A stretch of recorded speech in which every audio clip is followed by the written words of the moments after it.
आज ना मैं आपको एक कहानी बताती हूँ जो है एक यंग मोंग की और एक एम्प्टी बोट की।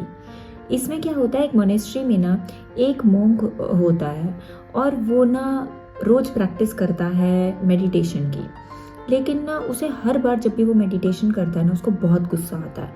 उसको लगता है कोई उसके पास से निकल रहा है और डिस्टर्ब कर रहा है। चिड़ियों की चहचहाहट और पत्तों की खड़खड़ाहट उसे डिस्टर्ब करती थी। तो हमेशा उनको क्या होता था कि रिपोर्ट करना होता था अपने सीनियर को कि उनका मेडिटेशन सेशन कैसा गया।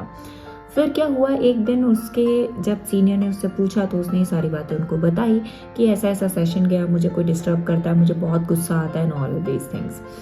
तो उसके सीनियर ने उनसे ये पूछा कि ऐसा क्या है कि तुम्हें इतना एंगर आ रहा है, तुम इसका जवाब ढूंढ लो। बट उससे कोई आंसर नहीं मिला तो फिर वो वहाँ से चला गया। तो उसने सोचा कि मैं किसी शांत जगह जा करके मेडिटेशन करता हूँ। वो नदी किनारे गया। वहाँ पे भी उसने देखा कि थोड़ी देर बाद चिड़ियाँ चहचहाने लग जाती थी, फिर उसका मेडिटेशन भंग हो जाता था। फिर क्या हुआ, 2-3 दिन वैसे वो लगातार जाता रहा वहाँ पे, लेकिन 2-3 दिन बाद उसे एक बोट नजर आई।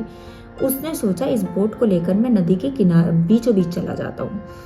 अब वो एक दिन क्या हुआ, नदी के बीचों बीच गया। उसने बहुत अच्छे से मेडिटेशन किया, उसे कोई गुस्सा नहीं आया क्योंकि बिल्कुल शांति थी। अब एक दिन क्या होता है कि जब वो मेडिटेशन कर रहा होता है तो सामने से एक बोट आ रही होती है। तो पानी में जब बोट आई तो पानी की लहरों की आवाज़ें आने लगी। तो उसको फिर डिस्टर्बेंस हुई, उसको फिर से गुस्सा आया। उसने अपनी आंखें खोली, देखा कि क्या है, तो उसने कहा कि कुछ भी नहीं है, सामने से एक बोट आ रही है। तो उसने जोर से चिल्ला के बोला कि बोट आगे मत लेके आओ, मुझे टक्कर लग जाएगी।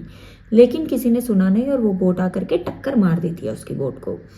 अब क्या हुआ, जब उसकी बोट को टक्कर लग गई तो उसको बहुत गुस्सा आया और वो चीखने चिल्लाने लगा। तो उसने देखा लेकिन सामने वाली बोट में तो कोई है ही नहीं, मैं किस पे चीख रहा हूँ।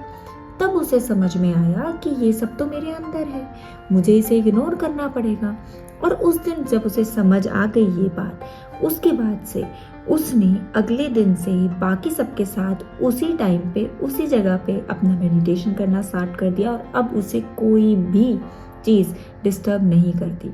तो इससे हमें ये समझ में आता है कि ये सारी चीज़ें हमारे मन के अंदर होती है, माइंड के अंदर होती है। हम जब उसमें ज़्यादा ध्यान दिखाते हैं तो हम लोग उससे डिस्ट्रैक्ट हो जाते हैं। तो हमें उन्हें अवॉइड करना चाहिए।